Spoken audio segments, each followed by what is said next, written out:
ತಿಂಗಳ ಕಾಲ ವಿಶ್ರಾಂತಿ ಚಿಕಿತ್ಸೆಗೆ ಹೋಗ್ತೀವಿ.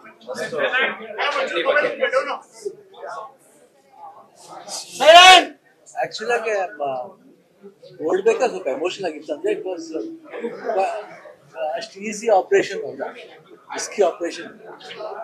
ನನಗೆ ಸ್ವಲ್ಪ ಭಯ ಇತ್ತು, ಸುಮ್ಮನೆ ಹೇಳ್ಬೋದು ಧೈರ್ಯ ಇತ್ತು. ಬಟ್ ಒಂದು ಏನಂದ್ರೆ ಏನೇ ಇದ್ರೂ ಫೇಸ್ ಮಾಡ್ಬೇಕಷ್ಟೇ.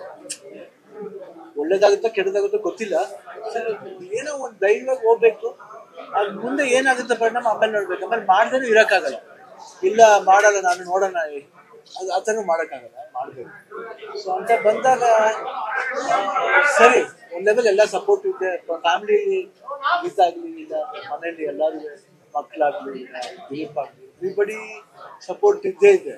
ಓಕೆ ಇಲ್ಲ, ಬಟ್ ಏನೂ ಆಗಲ್ಲ. ಆಮೇಲೆ ಡಾಕ್ಟರ್ ಎಲ್ಲ ಮಾತಾಡಿದಾಗ ಎಲ್ಲರೂ ಬಟ್ ಹೋಗ್ಬೇಕಾದ್ರೆ ಸ್ವಲ್ಪ ಭಯ ಇತ್ತು. ಜನ ಯೂಶಲಾಗಿ ಇವತ್ತು ನಾವು ಈ ಸ್ಟಾರ್ಡಮ್ ಅನ್ಭವಿಸೋದು ಅಭಿಮಾನಿ ಅವರಿಂದನೇ. ಯಾಕಂದ್ರೆ ಒಬ್ರು ಬ್ಲೆಸ್ಡ್ ಆಗ್ಬೇಕಂದ್ರೆ ಅವ್ರು ಬ್ಲೆಸ್ಡ್ ಆಗಿದ್ರೆ ನಾವು ಬ್ಲೆಸ್ಡ್ ಆಗಕ್ಕಾಗಲ್ಲ. We are blessed from a blessed people ಅಷ್ಟೇ. ನಾವು ಬ್ಲೆಸ್ಡ್, ನಾವೇ ದೊಡ್ಡ ಬ್ಲೆಸ್ಡ್ ಅಲ್ಲ ನಾವು. So we are blessed by blessed people ಅಷ್ಟೇ.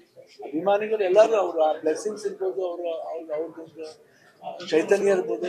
ಬಟ್ ಅಲ್ಲಿವರೆಗೂ ಮಾಡ್ದು, ಏನು ಆಪರೇಷನ್ ಆಗೋವರೆಗೂ ಏನೇನು ಮಾಡಬೇಕೋ ವರ್ಕ್ ನಡೀತಾ ಇತ್ತು, ಕೀಮೋ ನಡೀತಾ ಇತ್ತು.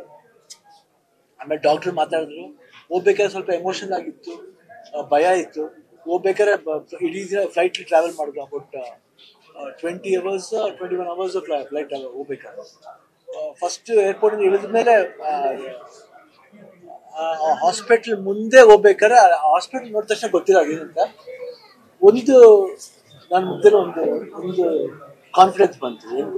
It was looking very good. Lake ಇತ್ತು, ಆಮೇಲೆ ಓಲ್ಡ್ ಅಟ್ಮಾಸ್ಫಿಯರ್ ಒಂಥರ ಪಾಸಿಟಿವ್ ಅನಿಸ್ತು. ಮನ್ಸಲ್ಲಿ ಏನೋ ಒಂದು ಧೈರ್ಯ ಬಂತು. ನಾನು ಅಗೀಸನ್ಗೆ ಹೇಳಿದೆ, ಏನೋ ಒಂಥರ ಧೈರ್ಯ ಬರ್ತಾರೆ. ಅದಾದ್ಮೇಲೆ ಆಯಿತು, ಡಾಕ್ಟರ್ ಮನೆಗೆ ಹೋಗಿದ್ದೆ ಊಟಕ್ಕೆ. ಅವರು ಎಲ್ಲ ಮಾತಾಡಿದ್ರು. ಆಮೇಲೆ ಆಪರೇಷನ್ ದಿನ ಬಂತು. 6 hours. ಇವ್ರಿಗೂ ಟೆನ್ಷನ್ನು, ನಮಗೆ ಗೊತ್ತಿಲ್ಲ. ನಾವು ಹೋಗಿದ್ದೀವಿ ಅಷ್ಟೇ, ಯಾಕಂದ್ರೆ ನಾವು ಅನಸ್ತೀಸಿಯಾ ಕೊಟ್ಟಿದ್ದು ನಮ್ಗೆ ಗೊತ್ತಿಲ್ಲ. ಬಟ್ ಬಂದು ಹೇಳಿದ್ಮೇಲೆ ಎಸ್. ಸೊ ಇಡೀ ದಿನ ಸರ್ಕಸ್ ದಿನ ಥರ ಇತ್ತು. ಅದಾದ್ಮೇಲೆ ಸೆಕೆಂಡ್ ಡೇನೇ ವಾಕಿಂಗ್ ಶುರು ಮಾಡಿದೆ.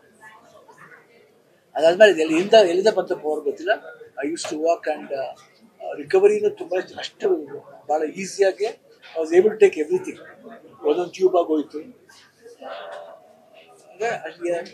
ಎಲ್ಲದೇನಂದ್ರೆ ಎಲ್ಲರದ್ದು ಆರೈಕೆ. ಬರೀ ಅಭಿಮಾನಿ ಅನ್ನೋದಕ್ಕಿಂತ ಇಂಡಸ್ಟ್ರಿಯಲ್ಲಿ ಎಲ್ಲ ಆ್ಯಕ್ಟರ್ಸ್ ಇರ್ಬೋದು, ಟೋಟಲಿ ಇಂಡಿಯನ್ ಆರ್ಟಿಸ್ಟ್ಗಳು ಎಲ್ಲರೂ ಇರ್ಬೋದು.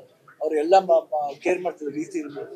ಆ್ಯಂಡ್ ಮೀಡಿಯಾ ಇರ್ಬೋದು, ಎಸ್ಪೆಷಲಿ ಮೀಡಿಯಾ. ಎಲ್ಲ ಮೀಡಿಯಾದವರು ಗೊತ್ತಿದ್ರು ಏನು ಅದು ಹಾಕಕ್ಕೆ ಹೋಗಿಲ್ಲ. ಅದು ನಿಜ ನಾವು ಪಡ್ಕೊಂಡ್ಬಂದ್ವಿ. ಬಟ್ ನಾನು ಯಾಕೆ ಹೇಳ್ಬೇಕಂತ ಅನಿಸ್ತು ಅಂದರೆ, ಎಲ್ಲದಕ್ಕೂ ಹೇಳ್ತೀವಿ, ಇದಕ್ಕೆ ಈ ಒಂದು ವಿಷಯ ಹಾಕಿ ಮುಚ್ಚಿಡ್ಬೇಕು. ನ್ಯೂಸ್ ಫಸ್ಟ್, ನಿರ್ಭೀತಿಯಿಂದ ನಿಮ್ಮ ಪರವಾಗಿ.